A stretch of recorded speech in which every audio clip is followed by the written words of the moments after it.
Before we begin, this video is created for educational and entertainment purposes only. It features commentary, analysis, and storytelling based on publicly available sources. Viewer discretion is advised. When Kanye West stepped out of that black Mercedes Maybach in downtown Manhattan, wearing all white like he was attending a funeral, nobody expected what would happen next. The man who once called Diddy a federal informant was now sitting in a courthouse overflow room, watching his former friend fight for his freedom. But this wasn't just about friendship. This was about secrets, betrayal, and a relationship that went from brotherhood to bitter warfare.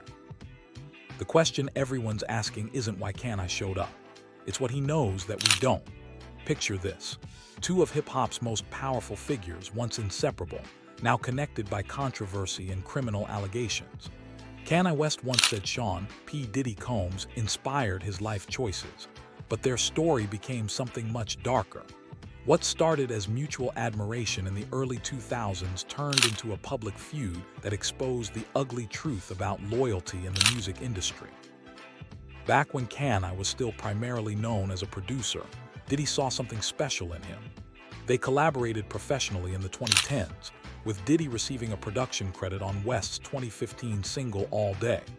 That same year, Kanye joined Diddy's elite producer group, the Hitmen, cementing what seemed like an unbreakable bond. Diddy even claimed that the Flashing Lights hitmaker changed my life with his music. But success breeds enemies, and these two titans were destined to clash. The first cracks appeared when both men's egos started colliding. They were building empires in music, fashion, and business, each trying to outdo the other. The relationship between Sean Diddy Combs and Kanye West is layered, marked by mutual respect, public disputes, and a shared journey through music, fashion, and cultural influence. What the public didn't see was the growing tension behind closed doors. Then came October 2022, and everything exploded. One such conflict began between Diddy and Kanye in October 2022 after West launched his infamous White Lives Matter t-shirts. While the Satisfy You rapper openly defended every bizarre behavior of Ye's before that, his controversial tees became the last straw between the two. Diddy, who had stood by Kanye through countless controversies, finally drew a line in the sand. But Kanye wasn't done. He was just getting started. What happened next shocked everyone who thought they understood these two men. In 2022, West called Sean Combs a Fed, claiming he had sold people out to spare himself from jail time. This wasn't just a diss track or social media beef. This was Kanye essentially accusing Diddy of being a government informant, one of the most serious allegations you can make in hip-hop culture. The accusation seemed wild at the time. Since West is infamous for making wild, often unfounded accusations, these statements initially blended in with his other tirades. But now, with Diddy facing federal charges for sex trafficking, racketeering, and running a criminal enterprise, people are starting to wonder, did Kanye know something the rest of us didn't? The irony is suffocating. The man who called Diddy a snitch is now showing up to support him in court. Fast forward to that Friday morning in Manhattan. The two had seemingly not reconciled since butting heads in 2022, yet there was Kanye walking into a federal courthouse like he owned the place. He arrived with Christian Combs, one of Diddy's sons, which raises even more questions about what's really happening behind the scenes. The courthouse scene was surreal. Kanye, stripped of his usual bravado, had to empty his pockets and surrender his electronics like any other civilian. The man who once claimed to be a god was reduced to sitting in an overflow room, watching his former enemy's trial on a monitor. For 30 minutes, he sat there in silence, studying every detail of the proceedings. But here's where it gets really interesting. At one point during West's visit, a member of Combs' legal team showed up in an overflow room on a different floor, frantically looking for West. Why was Diddy's legal team so desperate to find Kanye? What conversation were they trying to have? The charges against Diddy paint a picture of a man who allegedly used his empire as a criminal organization. Combs has faced more than 70 sexual assault lawsuits since November 2023. We're talking about allegations of rape, sex trafficking, and forcing people into what prosecutors call freak-offs, elaborate sexual performances that allegedly lasted for days. This isn't just about money or fame anymore. This is about power, control, and the dark side of an industry that's built on image and influence. So why would Kanye, someone who's been incredibly vocal about his enemies, suddenly show up to support a man he once called a federal informant? The obvious answer is friendship, but nothing about this situation is obvious.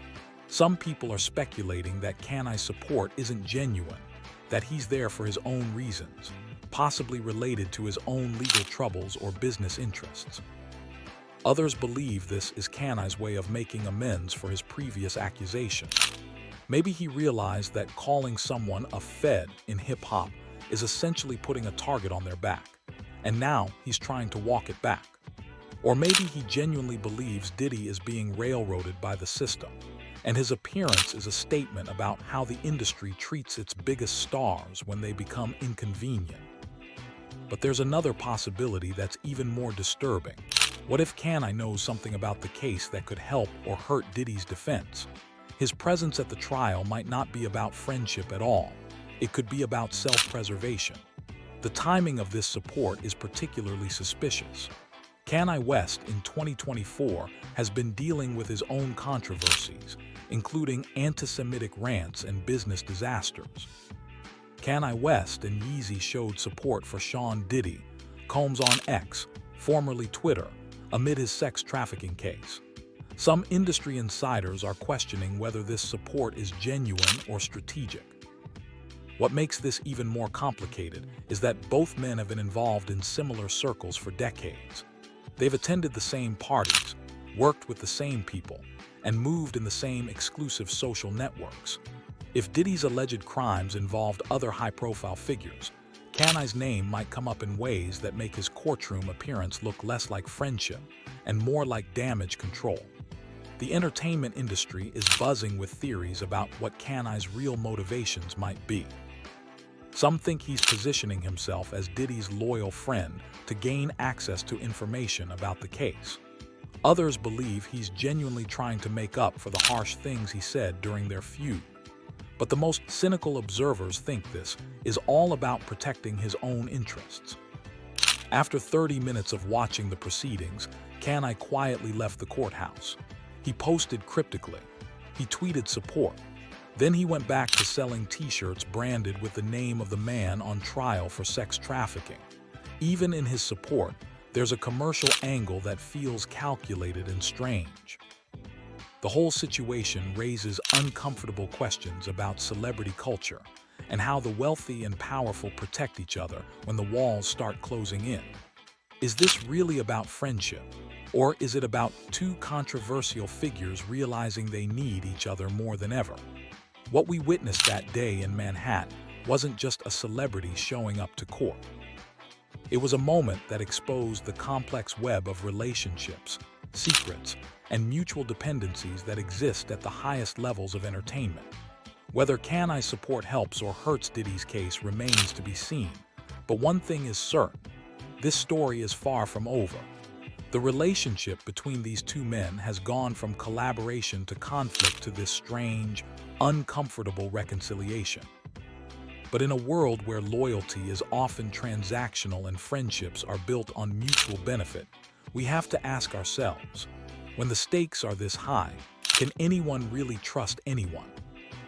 As Diddy's trial continues and more details emerge about his alleged crimes, Kanye's courthouse appearance will likely be remembered as either a powerful statement of friendship or a calculated move by someone who knows more than he's letting on.